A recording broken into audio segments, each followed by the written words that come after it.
4 weeks, Chris. 4 weeks to the NFL draft. Woo! 4, baby. Let's count them. Let's count them. 1, 2, 3, 4. Get your draft board on the go. All right, let's. Okay. You know what? Let's just get this sucker started. I don't want to get into the weeds.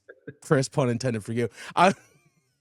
Why me? Hey, you saw the comments last week. Let's get this sucker started. Get dialed in, Panthers fans. Here comes an in-depth look at your team. Exclusive interviews. Locker room insight. Let's huddle up for Panthers Playbook. Here are your hosts, Dennis Cox and Chris Lea. Welcome back to another episode of Panthers Playbook. That's Chris Lea, Dennis Cox here with you. We're 4 weeks from the NFL draft, people. We are diving deep into it and about what potentially the Panthers could do in the second round. Because Chris, also, folks, leave your thoughts in the comment section. Has your thoughts on who the Panthers should take at number 8 changed? Has that changed? Are you still in on edge rush? Are you still in on Tet McMillan? Do you want Tyler Warren? Obviously, a lot of people want to trade back. I would love to see that happen, but that might not be a realistic thing that happens potentially, Chris. But when you look at the draft, Chris, there are a lot of teams that generally when they pick in the top 10, they have that similar top 10 pick in the second round. And a lot of the GMs will start to think like, okay, if we're picking at, for example, the Cleveland Browns at 2, they also have the first pick of the second round at 33. Okay, what can we pair together? Who might slip and fall down, or who we potentially move back into the first round and take that we really like? Kind of this like combo. Who can we get at 1, 2? There's a large discrepancy or a large gap between where the Panthers pick at 57 and at number 8. It's a little bit harder for GM Dan Morgan to navigate. Yeah. That's going to be a very interesting thing, but I'm sure that they have everything together as far as where they have their draft grades and things like that for the folks that they want.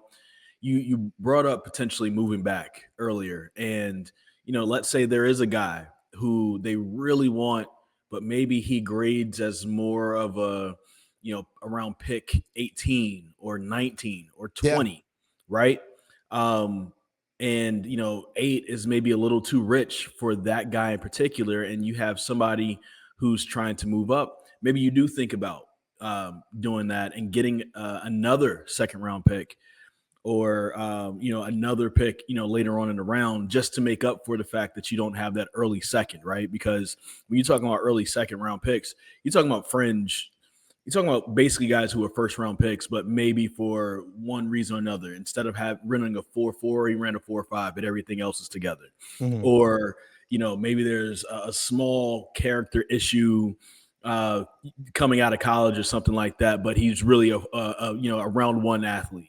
Sometimes you get, because quarterbacks get overdrafted, that pushes people down the draft board a little bit. Yep. And we discussed on prior episodes on how this is a deep draft, right? So, guys who probably would go first round normally may go second, might go early third or something like that. Guys who normally go second round might go late third or fourth.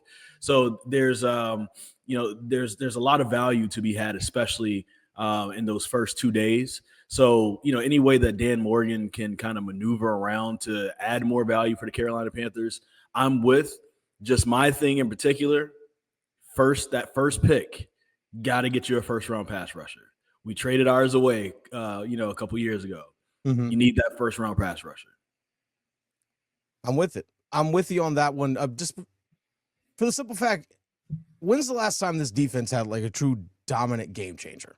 On the front seven, like a true dominant game changer on a play in and play out basis. Because when you start to think, in Dan Morgan's sake, again, you're trying to combo first and second round pick. All right, what can I get first round, but also still get something really, really great second round? Like, do I go for a different position, whatever it might be? But if you're picking at 57, where the Carolina Panthers stand right now, the top guys like Abdul Carter is going to be gone. Yeah. That Jalen Walker, Michael Williams, Mike Green, Jalen Pierce, Donovan Ezaraku. I mean, that's 6 guys right there that all could potentially go in the first round. And then you're picking in the latter part of the second round. Eventually, do we want to take edge rusher number like 10 or 11? That's something you really have to take into consideration. Yes, you could potentially trade back if possible, but again, it's a two-way street. Who are teams trading up for? Now, I did see the scenario that's been floated around by like Mel Kiper of ESPN and some other people that are draft experts. What they're hearing from other people is that New Orleans is potentially interested at Jackson Dart, the quarterback from Ole Miss, at number 9. That's the word that's been kind of floating around over the last couple of weeks. Interesting.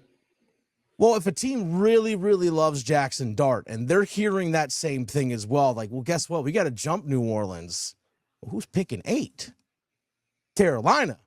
Dan Morgan have that phone ready to go. And this is where I think this year's draft is so unpredictable, Chris. I think it really is at the top because a lot of the assumption is Tennessee is going to take Cam Ward, quarterback. That's the consensus where things are really starting to go. Cam Ward's going number 1. Who knows what Cleveland's doing? Is Cleveland going to take Abdul Carter? Are they going to take Travis Hunter? Are they going to take Shador Sanders? Then the Giants are reacting. And then everything is just a reaction off that because each of these teams can justifiably go so many different ways, and Dan Morgan has to have all these scenarios played out in his head about what he has to do at number 8. It really is fascinating. It's not really cut and dry this year's draft. It almost feels like it could be almost like that draft where what was that 22 when Icky got drafted, where you had 6 offensive linemen in like the first 3 offensive linemen within the first 6 picks or something like that. Yeah. If I have that correctly, I think that's the draft I'm thinking about. But it wasn't what was expected that particular year, right? And it feels like it could shape up to be something like that, where what is conventional wisdom, what we think will happen may not happen. It's really going to come down to what the teams see in the players that they've been looking at, bringing in on their visits, and what they're valuing in the homework that they're doing. And so, it could really be one of those situations where Dan Morgan has a plan for anything that he does. If we decide to stay at 8, because let's say that it fell to us to where magically Abdul Carter fell to number 8 and he's there, well, we have a plan to keep him. If not, if there's somebody else that we value at 8, cool, we have a plan to keep it there or whatever. Or if these 2 players that we're thinking about are already gone and we're already thinking about these 2 over here, and Team A needs to jump New Orleans to get the player that they want, then we have these scenarios, and there's probably a list of scenarios that they're already working through right now. Oh yeah, because of that.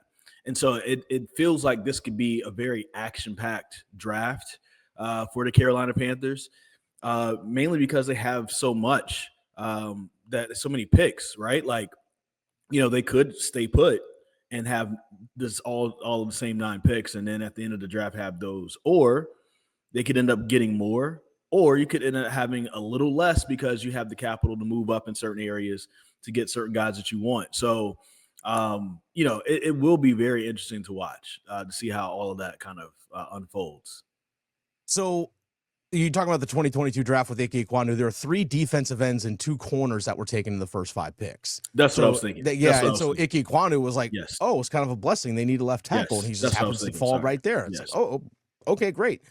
Things because that was unusual at the time, right? It was like no quarterbacks. It was, all defense, all the defenses of those in the 2022 draft. So if you look, for example, if Carolina's thinking, obviously they want a wide receiver, they want a big body guy. Let's say, for example, a lot of people throwing out Tep McMillan out there, but maybe Tep McMillan is not highly graded on their chart, all right, on their board. Maybe he's more of like, pick 20, 25, or whatever it might be. That's somewhere in that range.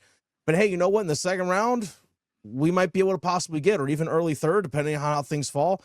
You can go for a Jaden Higgins, the wide receiver from Iowa State, 6'4", 214, 39-inch vert, ran a 4.47, highly productive in college at Iowa State. Maybe that's the guy. Hey, in the second round, if things are starting to fall, because there might be a run of receivers starting in the second round. Well, if you look at the draft value chart, Chris, in the second round, they could move from 57 up to 50 with Seattle by trading one of their 4th-round picks with it. So they take pick 57, one of their 4ths, and they can move up to Seattle at pick 50 overall in the draft. So the middle part of the second round, maybe to go get the wide receiver that they want. That could be a possibility. or if there's a safety that's sliding down, they can use a little bit of that extra draft capital they have built up in rounds 4 and 5 to possibly slide up in the second round to go get someone that they want. This team has flexibility, which is something that is really, really nice for the Panthers in the draft, because we've seen in recent drafts, Chris, where it's like, oh, cool, they drafted like 5 guys, and that was it. And not a lot of high value picks in that regard. So I think this year's draft, Chris, there's a lot of flexibility for the Carolina Panthers, which is something that they haven't had in recent years because of all the draft picks that were traded to constantly move up in the draft, or the draft picks used to go get Bryce Young, whatever it might be. So much draft capital traded that they didn't have the flexibility to maneuver up and down the draft board how they saw fit. We saw Dan Morgan do that a little bit last year, trading down in the second round to move back up, end up getting 7 picks as a whole. So we saw Dan Morgan do that with 9 picks, especially 5 picks between rounds 4 and 5. That gives you some of that flexibility if you wanted to move up in round number 2, or possibly move up from your 3rd round pick into the late 2nd round pick because there's someone that you really like. They have that flexibility, which is something that the Carolina Panthers haven't had in a long, long time. Yeah, and along with that, he did so well and is doing so well in free agency that you really don't need to reach to do anything that you shouldn't do right now. Like, so, there's still a few holes, right, to fill. Sure. Nothing is complete. And honestly, I'm not expecting this to be a complete roster in quotation marks, even after this draft, right? Because, I'm not sure you can make that turnaround to the perfect roster in 2 years. But it might be possible for some, but I don't know if it is for the Carolina Panthers. But along with that, though, you make a good point where they don't have to reach for somebody that they shouldn't take at a particular spot. They can also, because they've already got that defensive line taken care of, very well so far, they can probably afford to do some of these non-traditional picks that I was called crazy or high for. Not necessarily the one I was talking about, but whatever they're valuing within the organization themselves, because of how well they've done in free agency so far. We've already heard that they're looking at more safeties. Nick Scott has signed back with the Carolina Panthers. They're expected to bring back Sam Franklin. So that safety room we were talking about before is getting filled out. There's other safeties that they've been looking at who could potentially sign, and by the time this is out, could have already signed. So we'll see how they end up filling out these different rooms that have needs. But I really like where they're at. Chris, I'm also wondering if looking at how Dan Morgan and how they seed the board. If you want to get that dynamic pass catcher, if you really want to have that offensive weapon, and if you really feel like there's going to be an edge rusher that slides down the draft board, and you want to move up back into the 1st round or early in the 2nd to take somebody, would you consider Tyler Warren at 8 to be that pass catcher that really can do a little bit of everything? To be honest, like you mentioned Jalen Milroe last week about, hey, someone that could be sneaking on 4th down or tush push. That's what Tyler Warren did that at Penn State. Like he did those kinds. A lot of it is a wildcat, and he's also a damn good pass catcher as well. Damn good tight end. Sure is. Would you consider doing that to be the Taysom Hill on steroids, lack of a better term, that you mentioned, like be that guy? And then, hey, I got a plan to move back up to like pick 30. Like it might cost you a little bit extra, or maybe move up in the 1st round or in the 2nd round to pick 37 if James Pierce or somebody slips down or whatever it might be. I'm wondering if Dan Morgan is thinking that, because I could see the justification of that if I'm Dan Morgan, if you really believe that you can get still a premium defensive player that you can move up to go possibly get. I'm with that, as long as my whole thing is within those first 2 picks of the draft, right? 1st round, 2nd round, or if you end up moving back up into the 1st round once again, you have to walk away with a pass rusher. You have to put somebody on that edge. So if you do get Tyler Warren at 8, sounds good to me, as long as with your 2nd pick, you're getting someone to help rush the passer. We've seen what it takes to not only win games, but win games at a high level in the NFL. And that's like, we know it's quarterbacking, right? A lot of it's based off of who your quarterback is and what decisions they're making and their intangibles.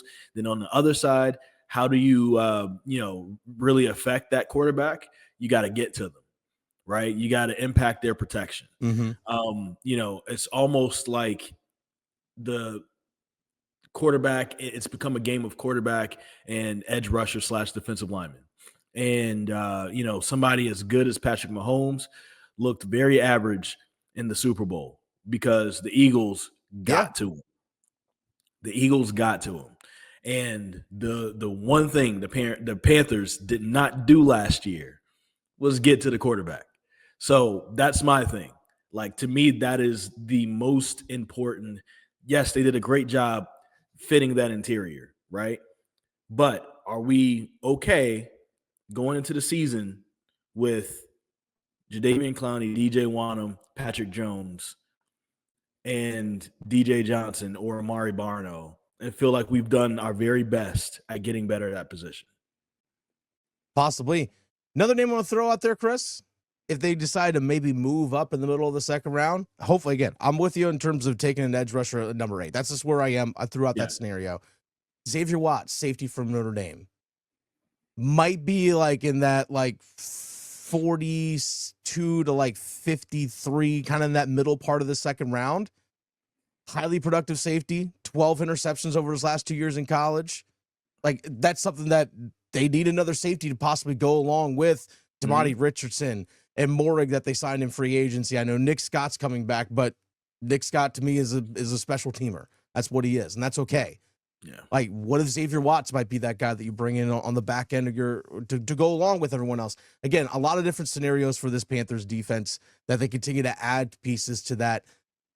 Again, don't ignore the offense, but I don't know. This is such a tricky draft, Chris, in terms of just what they could do. I don't know. Time will tell. We have 4 weeks. 4 weeks. Tricky is a good word because you're kind of spoiled with the riches of having 9 picks. And sometimes you can just, have all your money and make it rain in a club and come back and you have nothing, and you have nothing to show for all that money. So I just hope that Dan Morgan doesn't just make it rain, that he invests. You know what I'm saying? So let's make sure that we're getting some return on this investment in a few years. And then we can make it rain. And then we can Invest make it rain. Then we can make it rain. Make it rain in the comment section, folks. That's what we need you all to do. Make it rain in the comment section. Again, let us know if your thoughts have been about the draft. If any of that stuff has changed over the last few weeks. Chris, it's hard to believe that we're 4 weeks out. By the way, Chris, you and I have talked about, we're going to leave a little teaser here for the people, about doing this live during the NFL draft. So in live instant reaction on YouTube, folks. We'll see how that goes. Depends on how Chris has to work, but we'll see. Depends on my schedule. It all depends. It all depends. But hey, you know what? If they move down, who knows? You might be on air at the time. Might depend. Folks, leave your thoughts in the comment section. We love each and every one of you. Until next time, until next week. Peace out, baby.